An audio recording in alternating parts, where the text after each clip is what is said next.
એવા હાથ રે એ લંબાવી વસ્ત્ર આપ્યા રે એવા હાથ રે એ લંબાવી વસ્ત્ર આપ્યા રે અને ઢાંક્યા બેની બાના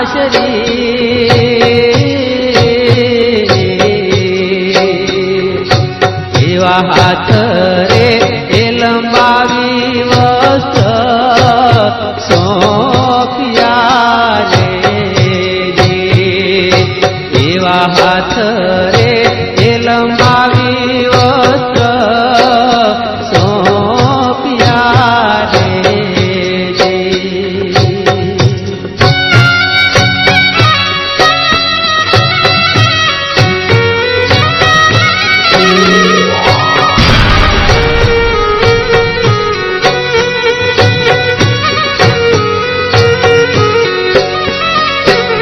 આજ સાચું રે એ બોલો રે મારે બેન રે આજ સાચું રે એ બોલો રે મારે બેન રે અને કેટલો લૂંટાણો છે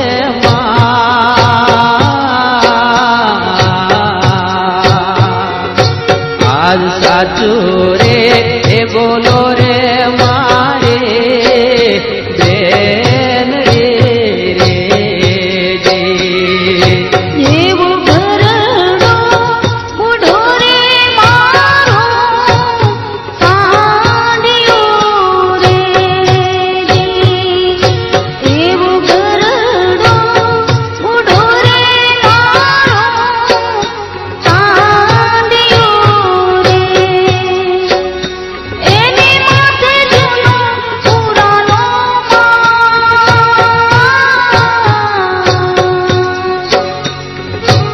એવું ખોટું રે એ બોલો મારે બેન રે આવું ખોટું રે એ બોલો મારે બેન રે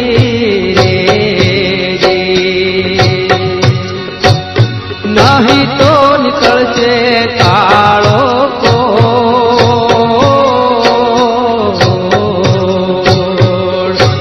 એવા સાચું રે એ બોલો રે મારે બેન રે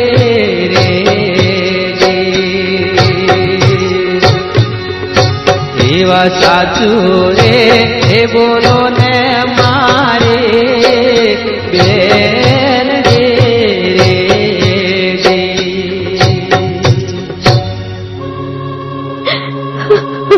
બેન બેન સાચું બોલો, નહીતર કાળો કોઢ નીકળશે. હું હિન્દવો હાકેમ 12 બીજનો ધણી તમારો બાંધવ બોલું છું. મારી બેનડી, બોલો તમારો કેટલો માલ લૂંટાણો? મને સાચે સાચું કહી દ્યો.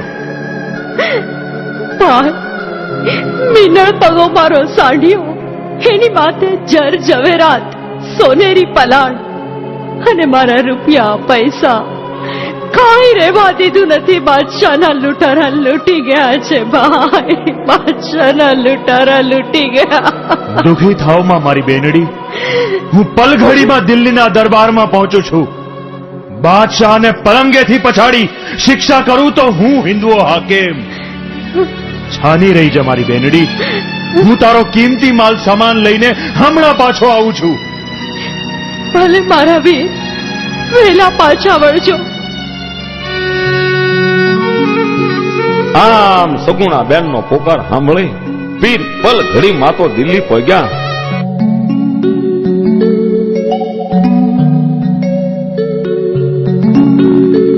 અને બાદશાહના 999 નગારે ખાવ વાગ્યા. ઘ્યાં ઘ્યાં ઘ્યાં ઘ્યાં ઘ્યાં ઘ્યાં ઘ્યાં ઘાવ ઘમસાણ યુદ્ધ ખેલાણું.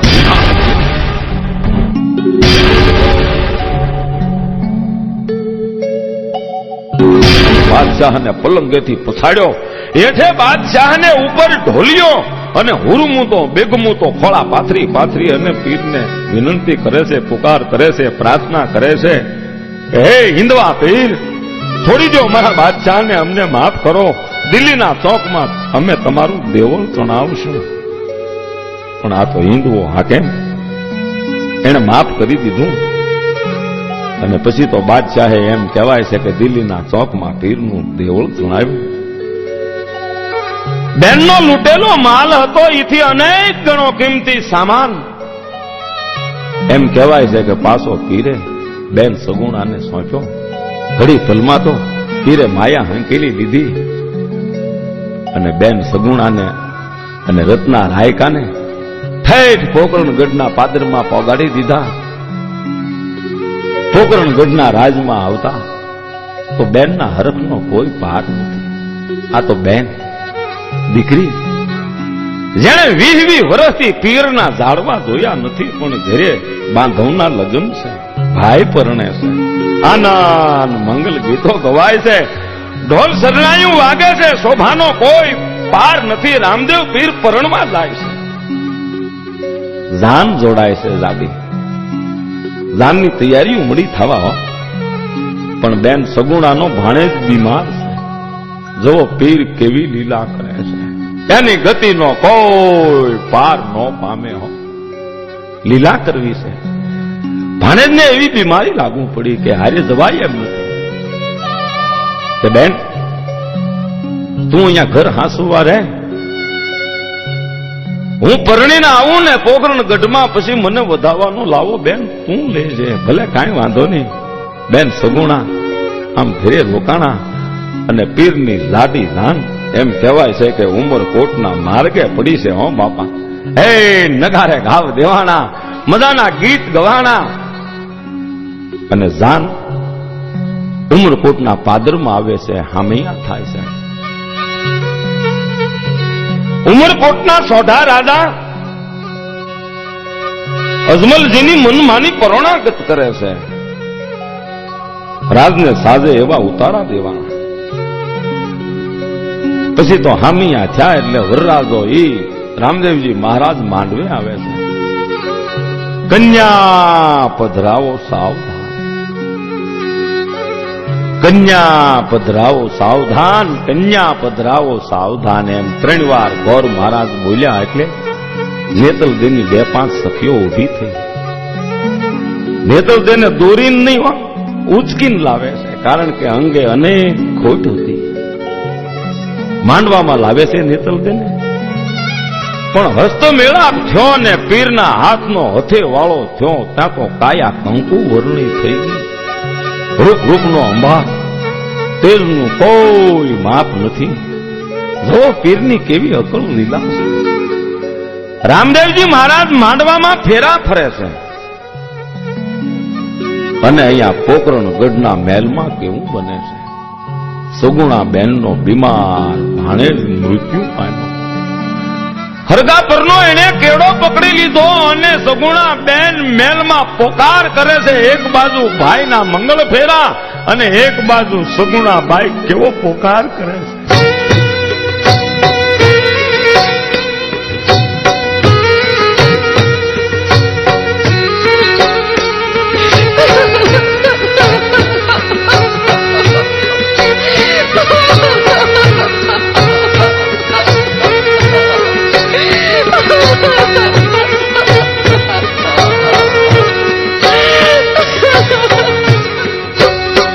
એ જી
આવું બન્યું છે બાપા. સગુણા બેન કોકરણ ગઢમાં વિલાપ કરે છે, પણ અહીંયા રામદેવ પીરને ખબર પડી ગઈ. કોઈને કીધું નહીં, પણ માતા પિતાની પાસે એમ કીધું કે જાનને જલ્દી વિદાય કરે એવું કાંઈક કરો, એટલે સોઢા રાજાને વિનંતી કરો. એમ ઉતાવળે જાનની વિદાય લીધી. જાન આવે છે કોકરણગઢના પાદરમાં, વળી બંદૂકોના નિશાન ફૂટ્યા, હિન્દુઓ પીર પરણીને આવ્યા છે. પણ બેન સગુણાને ખબર પડી કે આ કોઈને કાંઈ ખબર ન પડે, પેલા વીરના વધામણા થઈ જાય, જાણે કાંઈ નથી બન્યું એમ. ભાણેજને પાછો ઘોડિયામાં હોવારીને ઢાંકી દીધો. પણ બેન લાથા અને લક્ષ્મી દોડતા દોડતા હટ ખમૈયાની તૈયારી કરવા હાટુ મહેલમાં આવે છે. બેને તો પોતાના આહુડા લૂસી નાખ્યા. હાલ બેન હાલ, હાલ વીરને વધાવા. પણ કે બેન ભાણેજને હારું નથી ને, એટલે આ લાવો તમે લઈ લો એમ. બેન સગુણાએ ના પાડી. બેન તમે વીરને વધાવી. લાથા ને લક્ષ્મી બીજું કઈ સમજી હકી નહીં કે બેન સગુણાનો ભાણેજ બીમાર છે, એટલે બેન થી આ વધાવવાનું કામ એના હૈયામાં કાંઈક થોડુંક દુઃખ છે, એટલે ભલે આપણે વીરને વધાવી લઈએ. પણ એ લાથાન લક્ષ્મી એ બે બહેનું જ્યાં વીરને વધાવવા આવે છે ત્યાં કેવું બને છે? બેન લાસા, હા ભાઈ. લક્ષ્મી, હા સગુણા ક્યાં છે? ભાઈ, એનો ભાણિયો બીમાર છે. કાંઈ વાંધો નહીં, સગુણાને બોલાવો. ઈ જાનમાં આવી શકી નથી, એટલે વરઘોડિયાને વધાવવાનો લાવો સગુણાબેનને જ લેવા દ્યો. હા બેટા. લક્ષ્મી, જા સગુણાને બોલાવ. ભાણેજને સારું થઈ જશે. ભલે માં. હાય બેન સગુણા, ભાણેજને ઘોડિયામાં સુવા દે. ભાઈએ હટ લીધી છે કે તારા વિના કોઈ મોતીડે વધાવી શકશે નહીં. હાલ બેન, આ લાવો લેવા જેવો છે. ઉઠ, ઊભી થા. હાલ જેટ વીરને વધાવીએ.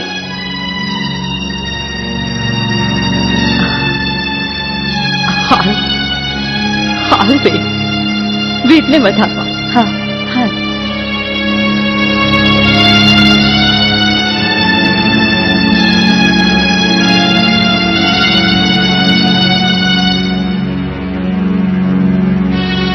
હોવી જા બેન. તારી આંખોમાં આંસુ કેમ? સગુણા, તું રોઈ છો બેન? કેમ, શું દુઃખ પડ્યું? કઈ નહીં મારા વીર, આ તો ભાણેજને સારું નથી ને, એટલે. નહીં નહીં નહીં બેન, સાચું બોલ. ભાણેજને બોલાવ. આજે એના મામા પરણીને આવ્યા છે.